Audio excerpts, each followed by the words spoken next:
Welcome to another exciting episode of Musa and Show. Here is what we have today. Sanibona, namuhla ngifisa sikhuluma udaba nje luthanda ukwehluka kancane. Sizokhuluma idaba lwengane ekuthiwa ucwecwe yangapha eMatatiyela Eastern Cape edlwenguliwe. Ingane yakhona ina 7 years. So ngiyazi ukuthi akulona udaba esijwayele ukukhuluma ngalo kodwa ngithe mangililalela lase liyayithini inhliziyo yami ngoba siphila esikhathini esibi, siphila la khona omalume khona bekwazi ukubona iy'ntombi ey'nganeni.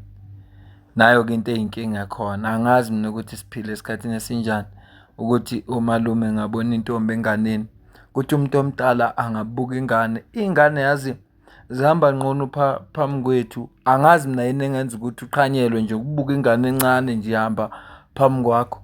Ngisho ingane ena-10 years uyayibona nje le ngane le-12 years uyayibona ukuthi lokuncane lokhu.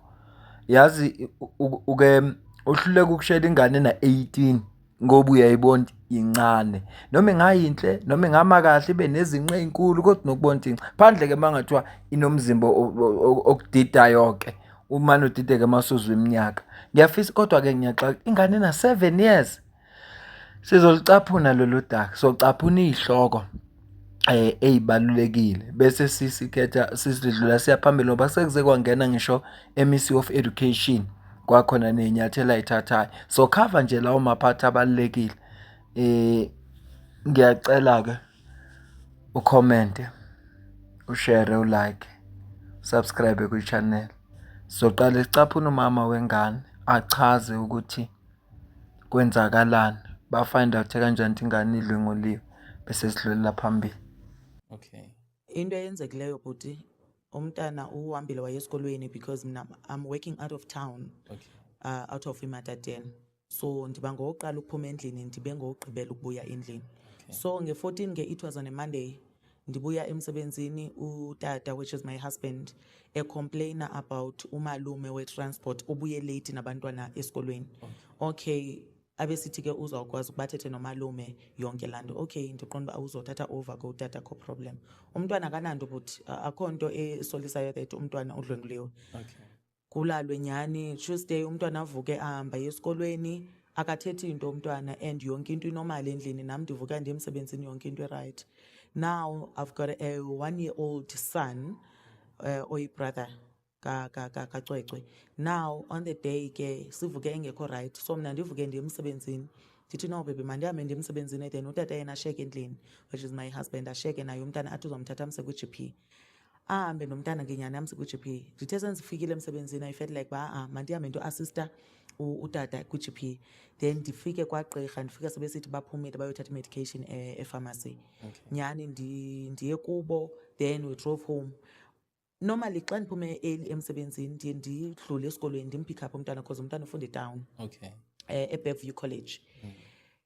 Ndiye ndidlule ndimthathe but ngalaa mini kwakho around 11 and isikolo siphuma ngo-2, so I was like kuse-early masami. Now sasidicayidile because endlini sine-mini farm nje sinengulube nani. Okay. So sithi masivele sihlinze ihagu for ipati because bese wenza ipati for i-1-year-old son nge-weekend because Okay, namhlanje your it's on son. Tuesday, yes. So utata kabize ke the neighbors like amadoda kuba mazomsiza like exhela ihagu. Nyhani exhela ihagu umntana abuye ke ngexesha eli-right now today, not late like umalume Okay. afike ngeli xesha eli-right. Xa ifika umntwana abuye on Mondays ke unxiba i-tracksuit, Tuesday unxiba grey pants. Abuye unxibe ijacket and I'm like sisi kuyatshisa ngaphandle, why unxiba ijacket? Ayehlise nje anziphe ijacket. Manifika ndibone ukuba ugrey lo izip ayinyokanga and also i-button le yakhe ayifaswanga. Ndithi sisi why unxibe kanje? Avela angaphenduli, sise-dining room avela straight to i-bedroom yakhe. Hayi kunzima aze emhlabeni. Ngiyafisa uma umzali ingane yakho iqaphelisisa noma ngabe yini oyisolayo isukumele asiqhubeke. Abuye kuyabraywa inyama like ku-right sihleli sonke apha uyabona, khona futhi nosisi oncedisayo. Akho ngxaki, sihlale sitye inyama around 6 umntana complain ngesisu uba uphethwe sisisu, ahambe ayilu abuye within 10 minutes athi mama ndinesisu again, ahambe umntwana ayelu. Xa ibuya nawo akasakwazi ukuhamba kakuhle.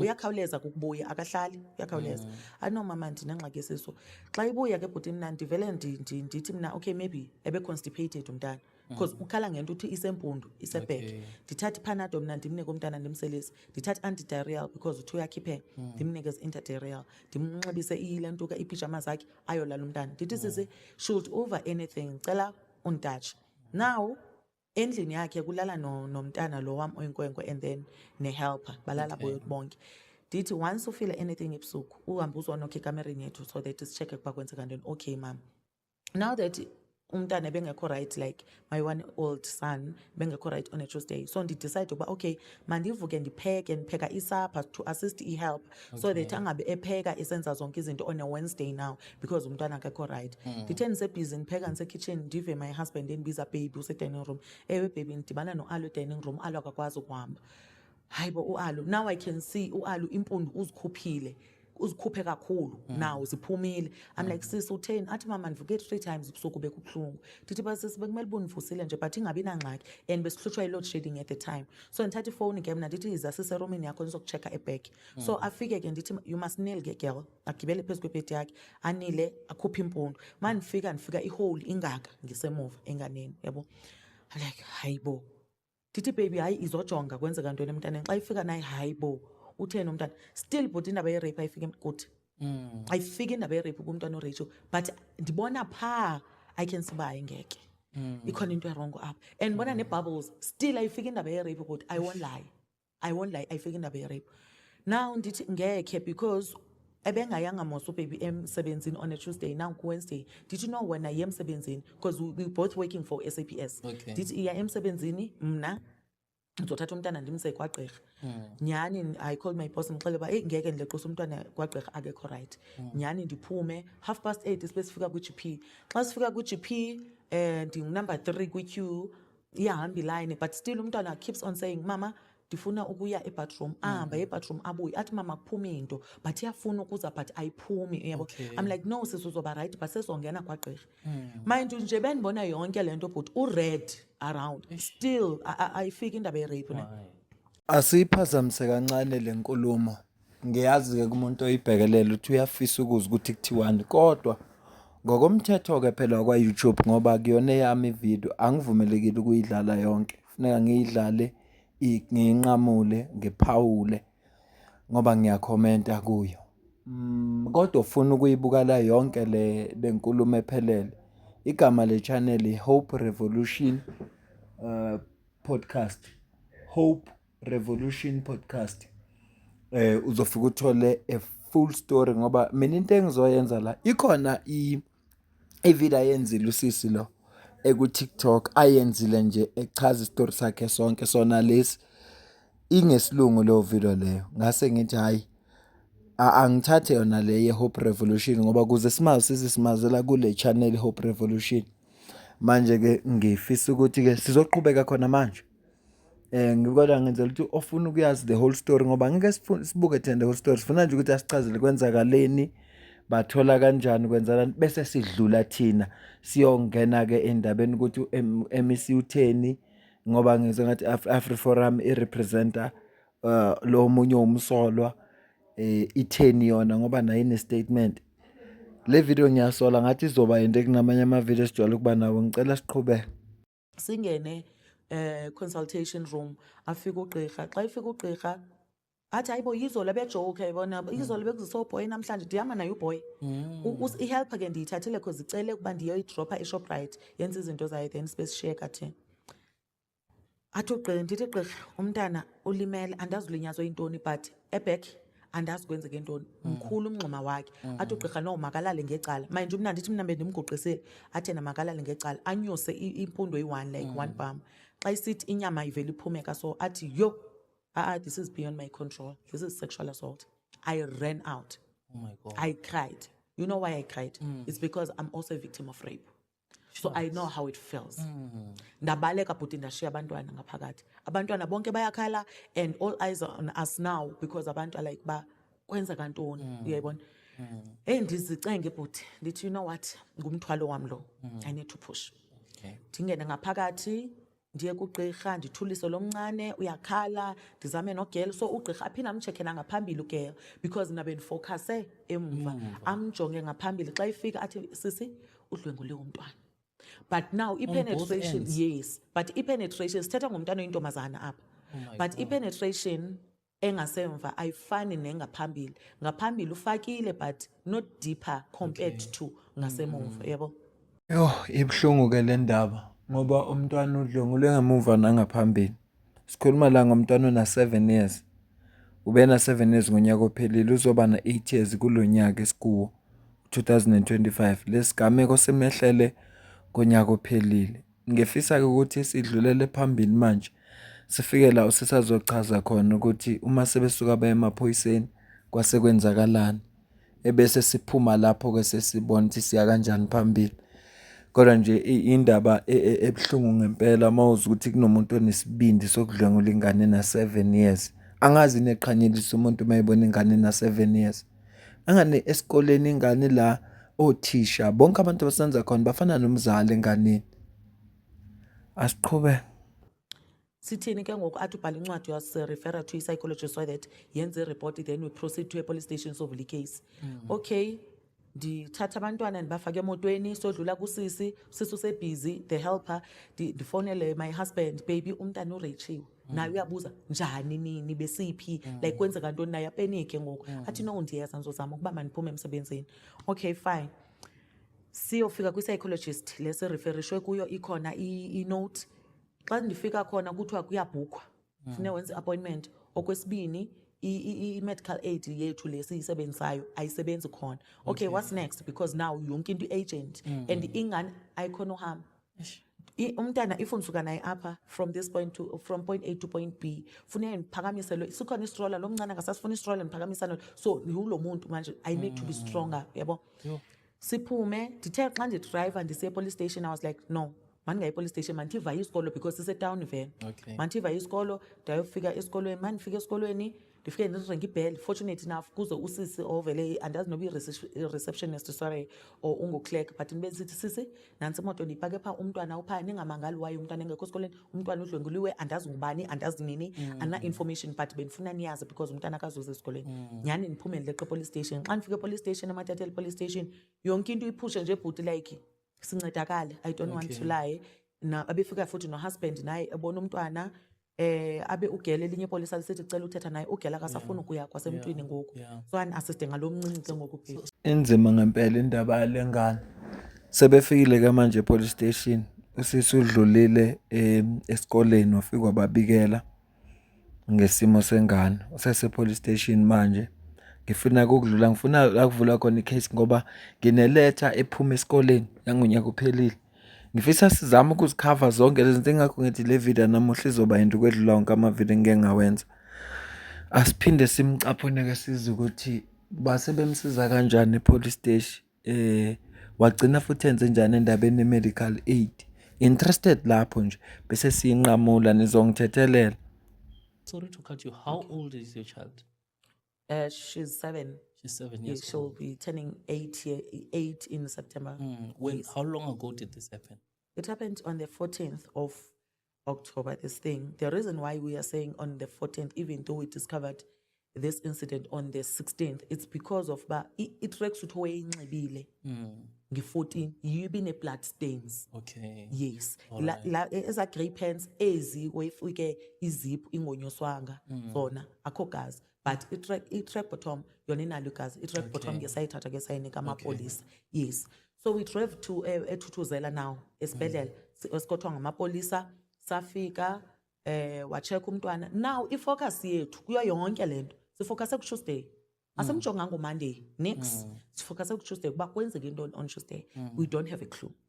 Nyani ndibuze examine acheckwe i-buccal samples zithathwe nyani khona i-fluids eziphumayo emntaneni ngaphambili nangasemva still usakhala because uthi kubhlungu kune-injuries around. Now ndibuza ugqirha ke ngoku eThuthuzela abagqirha izamthatha how long umntana kuba ahilishe from le pain ayifilayo because I can tell ba ukubhlungu ngendlela ahamba ngayo. Athi ugqirha no izothatha 2 weeks but ndimnikezela i-medication.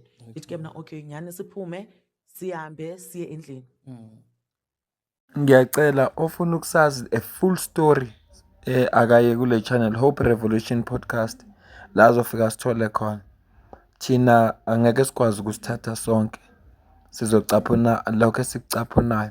Manje ngijahe lapha mase sekuthiwa kuvulwa icala, ila ngijahe khona. What happened is that kuyo yonke loo nto bhuti ndahamba ndaye ebathroom ndayohlamba ndamshiya ucwecwe ehleli notata wakhe. The time ndimshiyile ke ucwecwe notata wakhe phayana andiva conversation ekhona kakhulu, but xa ndiqala ndiphuma sendigqibile ukufreshen up ebathroom ndivula umnyango ndiva i-conversation iyaqala. Uyabuza utata, mntanam kwenzeke ntoni Monday wabuya late esikolweni? Because ubuye late wena Monday esikolweni. Athi decide ukuba ndiluvalo ucango so that ndive ndingaba disturb. Hayi tata, on Monday sibuye late esikolweni, umalume ufike late ukuyondilanda ukuyosilanda because there are about 5 of them abahamba ngala transport. Ufike late umalume ukuyosilanda esikolweni. The time silinda umalume we-transport, umalume now the caretaker uye wathi masambe sochayela eziklasini. Now umalume uthuma abantwana eklasini into yobana mabahambe bayochayela. Ndihambile ke tata ndayochayela eklasini. By the time ndichayela eklasini ndachayela tata ndave ndakhathala. I got tired. So she swept to a point where she was doing this alone, where she was. Yes, I was sweeping the floor by myself. Ndavele ndakhathala. Then kwenzeka ntoni mntanam andazi tata. So this man sends them to that point of the school where no one will be able to actually see what's happening Exactly. there. And then now make to Katele usho kanjani. She got tired. She got exhausted while she was busy sweeping the classroom. Okay. Uyabona nje lento yalo malume lo caretaker ayiwenza umqondo ukuthi ngathi ingane ilinde transport bezuthi wena zoshanela yayoshanela iclass ibe yodwa ishanela iclass nalezi ezinye zihlukaniselana ngama-class. Ayiwakho umqondo lokuqala nokugcina la kimi. Engakanani nanti ingane engashanela iclass iyodwa ngoba phela noma kuthiwa ingane ishanela iclass funa zibe ningi zilishanela ingane. Mina nje ngimdala kunale ngane kodwa ngeke ngishanelise iclass leli. Hayi ngiyamsola lo malume kodwa siqhubeke. So ndiye ndakhathala tata, so andazi uba kwenzeke ntoni. Until then ndive umalume the caretaker again saying, guys, umalume the transport guy ufikile masambeni. Oh, okay.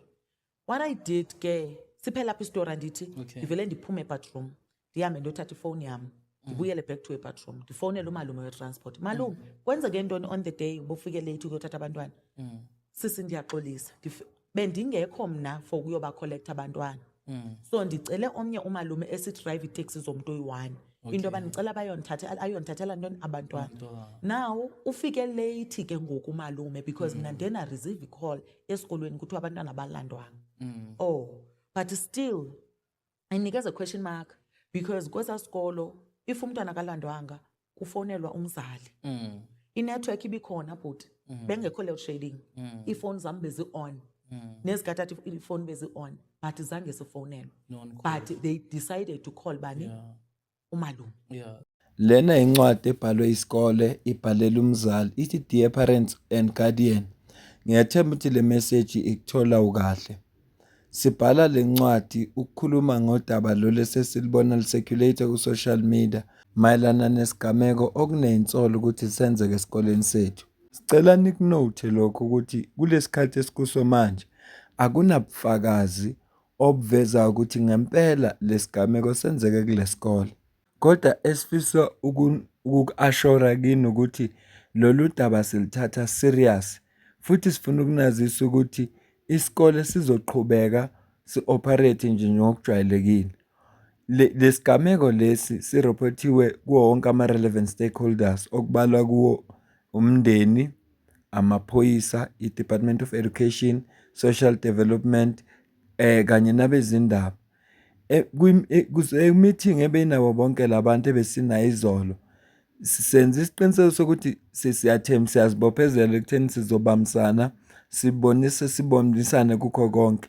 Futhi sokwenza isiqiniseko sokuthi siyabambisana ukuze sigcine sifike la xazileka khona lolu daba. Sifuna futhi ukugcizelela ukuthi ukuphepha kanye nokuvikeleka into ehamba phambili ey'nganeni zethu. Isikole siseyindawo lapho khona iy'ngane zi-valued khona, zisaphothwa futhi zigqugqumezela ukuthi zikhule academically and personal. So hlezi sikhona la ukuze sinisapothe nina kanye nengane yenu. Siyabonga ngokuqhubeka nisethembe futhi nisisupport. Incwadi le ethunyelwe isikole ithumelela umzali ngomhla ka-3 kuDisemba 2024. Singakhohlwa lesigameko senzeke ngo-October. Le ncwadi bayibhale ngomhla ka-3 kuDisemba. Nansi letha yesibili ithi confirmation of letters received of school report and transfer letter. Bathi-ke sicela nithole ilethe athajiwe confirma ukuthi umntwana uyitholile i-report lakhe lokuphela konyaka ka-2024 kanye ne-transfer letter. Abazali abazange bayifune i-transfer letter kodwa ngenxa yesimo nalesigameko kuthiwa senzeke kule sikole sicela ukunikeza abazali i-transfer letter. Uma kukhona enifuna ukukubuza noma kuba namanye ama-details ninga-hesitate ukukhuluma nathi ozithobayo uprincipal.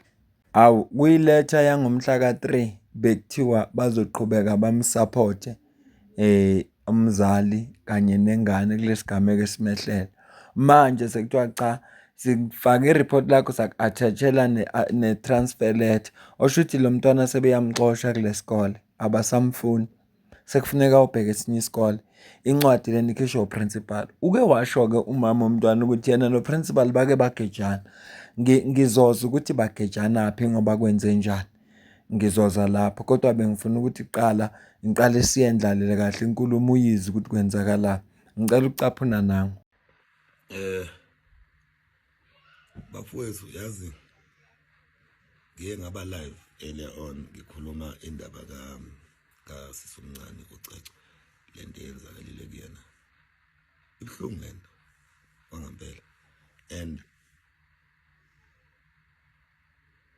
ngisema ngibheka ama-video ku-TikTok like wonke umuntu okhulunywa ngayo ama-video nethombe nani justice for Cwece. Kwangikhombisa ukuthi abantu abaningi abakhuluma ngalento abantu besifazane abalwa lempi abantu besifazane thina abantu besilisa sibancane ngizabekho bathi bancane kakhulu. Engicabanga ukuthi into efana nalena isidinga sonke sibe imbomba sibumbane sikwazi ukuthi isilwe into efana le ngoba ngikholela ukuthi uma senza umntwana akenziwa umuntu wesifazane kuphela kodwa wenziwa umuntu wesifazane nomuntu wesilisa. Ngakho-ke konke okwenzakalayo kuyadinga ukuthi sibambisane, yabona. Sengicabangela nje ubaba wengane ukuthi yena uzizwa kanjani la khona, uyabona into engishoyo. So nathi nje abantu besilisa ake sibe khona manje sikwazi ukuthi naye simqinise idolo into efana lena ngoba nje nginengane nje nami ecishe ilingane naye uCwece. Lokho kuyangihlaba enhlizweni ukuthi uma lento le efana le kuthiwa nje yenziwe ingane yami bengizoba yini, bengizokwenza njani. Ngakho-ke bafowethu siyadingana kunalento abantu abakujwayele ukisho uma kukhona izinto ama-competition dance wahlangana Zulu. Ngithi mina isizwe sonke masibambisane sihlangane silwe nalento efana le ngoba ngampela ya kunjalo nje. Siyabonga. Engikuzwileke la ukuthi omalume bobabili athathiwa ama-samples, ama-DNA samples wabo ukuze kutholakale phela ukuthi uketshezi lwaphuma enganeni liyahambelana nanolwabo. Kwatholakala ukuthi ayimatch. Base bethi cha, omunye umuntu owacelakala ama-samples wakhe uprincipal.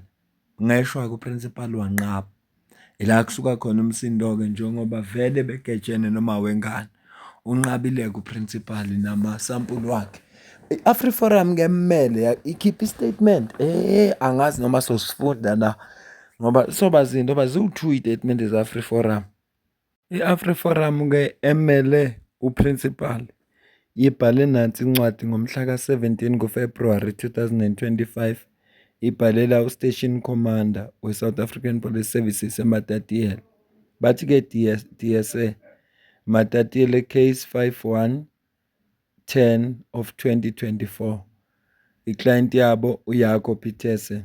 Number 1 bathi bona bamele bayaconfirm ukuthi bamele uMr Yako oprincipal we-Bergview College.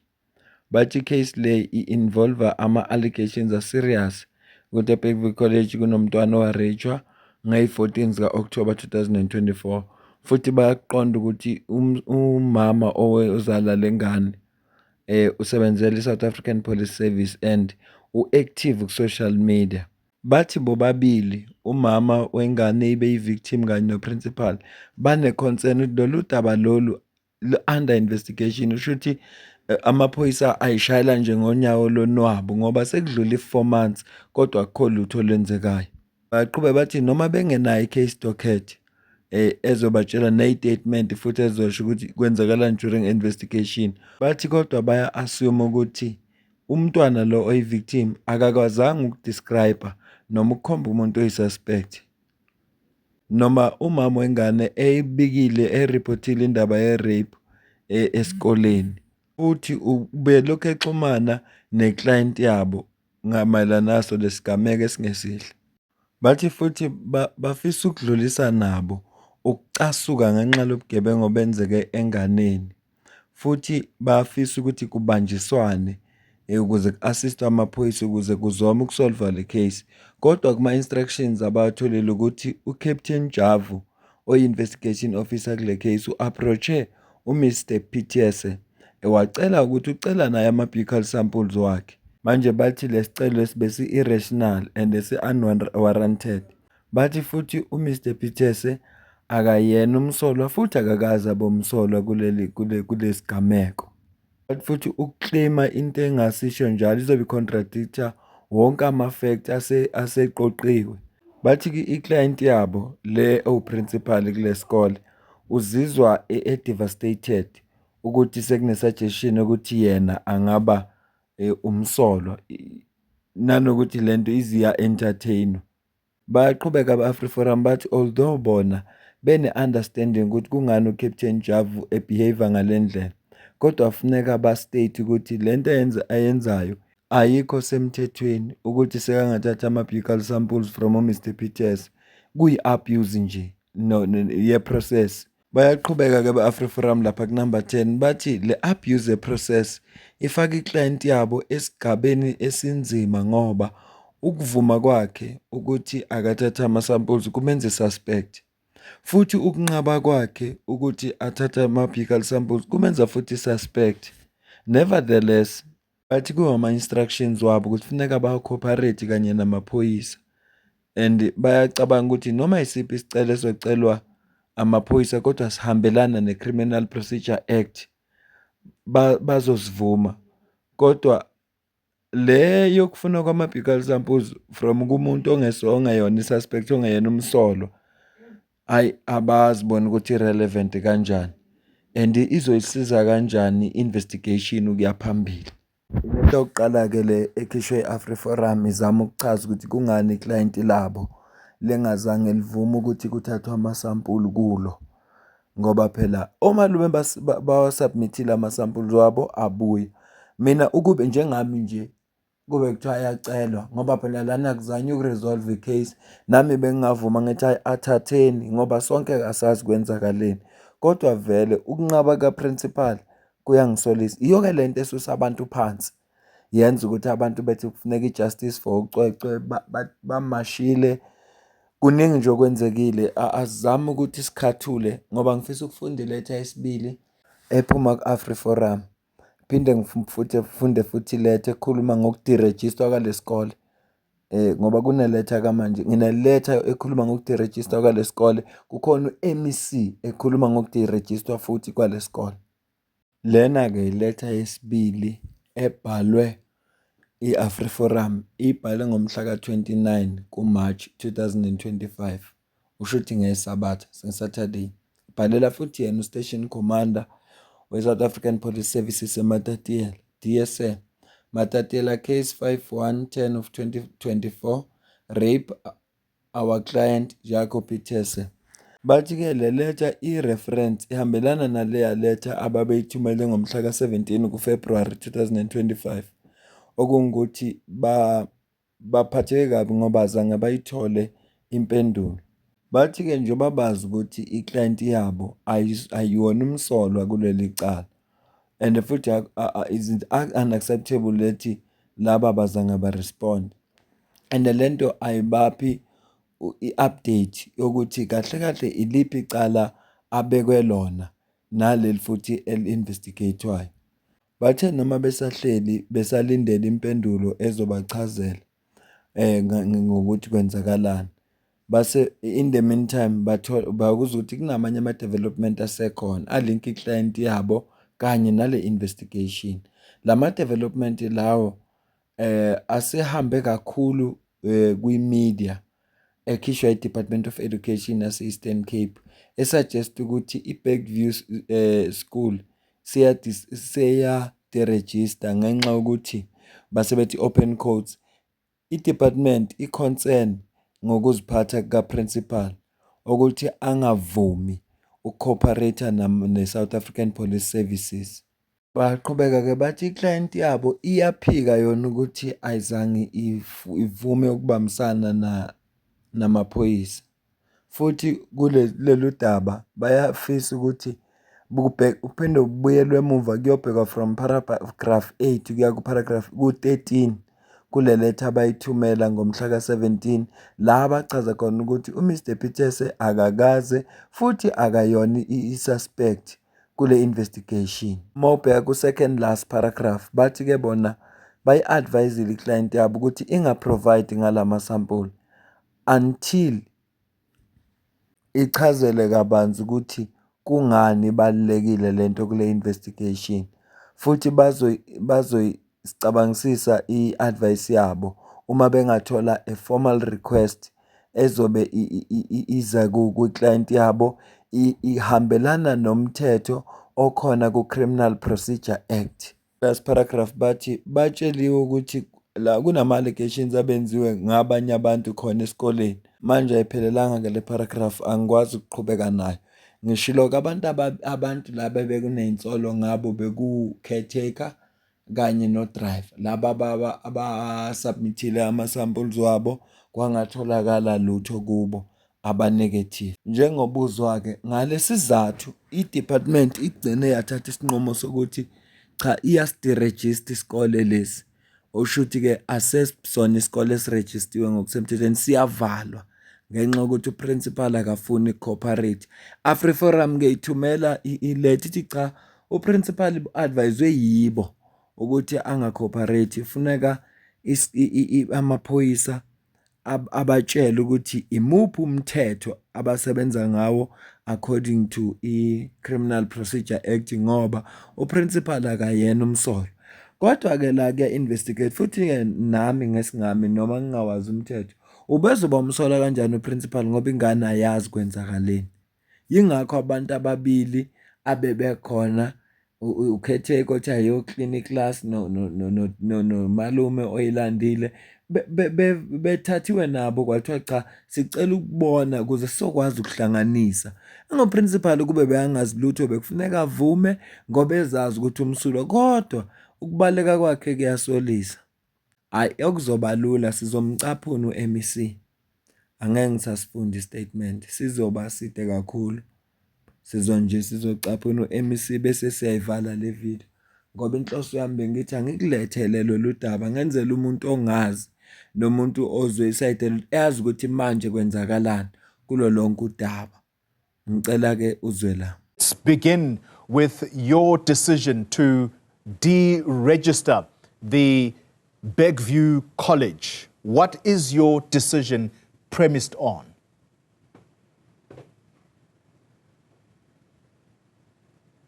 MEC, I think you are muted. I apologize. Please unmute for us. Yes, good evening, Poli. Good evening to the viewers of Newsroom. Yes, we were given a report by the Office of the Chief Director for the Cluster A at the end of the last year, 2024, around the case of rape in Bergview College in Matatiele. So we conducted our own internal investigations in that regard, but we could see that there is a bit of reliance resistance in terms of the affected parties to come into the law enforcement agencies. And therefore, the implications are quite dire because remember, the regulation also requires us that schools must be safer places. So you can't have a school that is marked into a rape case in the manner that it was. So we had to either find an alternative way out to complement the justice cluster in ensuring that we respond to the call of duty. And hence we have to apply our mind in deregistering the institution on the basis that the safety of the kids is not guaranteed as per the regulation of independent and private schools as enshrined in the Eastern Cape Department of Education policy framework. Uyachaza-ke la u-MEC we-education ukuthi bathatha isinqumo sokuthi basidirejiste lesikole ngoba sesi-linked manje ne-case ye-rape, kanti isikole uma sesinje sikhombisa ukuthi asikho safe. Manje-ke into efuna bayenze ukuvikela iy'ngane. Yingakho-ke besicabangisisile lesinqumo lesi base-ke bona beyasidirejista. Khumbula ukuthi uxolo umbuzile ukuthi on which basis, iziphi izathu ezenza ukuthi agcine yena ethatha isinqumo sokudirejista isikole. Yingakho-ke echaza-ke lesizathu ukuthi kungani ekhetha ukudirejista isikole. Ngicela siqhubeke sizwe. The safety of the children, MEC, is of paramount importance. I don't think anyone will argue that. However, the people that say they are the board of trustees have issued a statement saying, and I want to quote directly, his purported decision is illegal and invalid and does not comply in any way with the prescripts of the South African Schools Act or the Eastern Cape legislation relating to the registration or deregistration of independent schools. How do you respond to that? Firstly, let's clarify the issue of the functions of the Office of the HOD and the functions of the MECs, and probably the functions of the ministers and DGs. Remember, HODs does not have original functions. They operate in terms of the law or in terms of the delegated functions from the Office of the MEC. And therefore, their application of the legal prescripts and interpretation thereof, in my view, is flawed, precisely because on policy-related matters, the accounting officer accounts to the MEC, and therefore the policy holder of a ministry in that regard. And therefore, in terms of what they are arguing, it will be interesting whether are they arguing on procedural grounds or on the merit of the case at hand, which is, of course, for me, is not an issue. Because remember, you are dealing with people that didn't want to go to court from 25th of October last year. And if then they were quite serious about this matter, wouldn't be where we are now. So that argument does not hold anyway in terms of how I interpret. All right. Laba basibiza nge-board of trustee-ke babhala iletha nabo. Iletha yabo nginayo ayibonakali kahle kodwa niyabonakala ngayifunda. Ngoba into right ukuthi uxolo uyayifunda yena. So asikho isidingo sokuyifunda. La bathi khona akwenzile u-MEC akukho semthethweni ukuthi register futhi usenze muphi umthetho. Njengoba nje umuzwa kobele ubechaza khona ukuthi amandla wabo awalingani futhi la kukhulunywa ngabantu abangazange bavuma ukuya enkantolo, abangazange bavuma ukcooperate, njengoba kade uzwa nje ukuthi uprincipal uthola iseluleko kubameli bakhe ukuthi akanga cooperate, akanga nikeli nge-DNA yakhe. So ilonto manje sona sizathu lesi senza ukuthi manje bagcine bona MEC nabaka education bethi no asiregister isikole ngoba phela abantu mabengafuna ucooperate shuthi khona into abayifihlayo. Asimcaphune mhlawumbe okugcina inde nayo le kwayona le video kodwa nisomcaphuna nje okugcina bese siyivala. See, let me interrupt you still on that point, because when you say it'll be interesting what their argument is, the statement here I have from the Board of Trustees, it seems to go to the heart of the matter as to what it is they are arguing. And they are saying, I quote, the MEC has further taken to the media and stated that the reason given for the closure of the school is that the principal has not submitted himself for DNA testing in this tragic matter where a minor child is alleged to have been raped in the Matatiele community. The principal, according to the South African Police Service, is not a suspect in the case of rape and is not connected with such a matter in any way. Oli and the viewers, that's a misrepresentation of facts. The principal is one of the suspects that should have been submitted long time ago. Remember, you have got the driver and also the caretaker that was part of the tree that should have been submitted, and therefore the two has been able to do so. What happened, Dolly?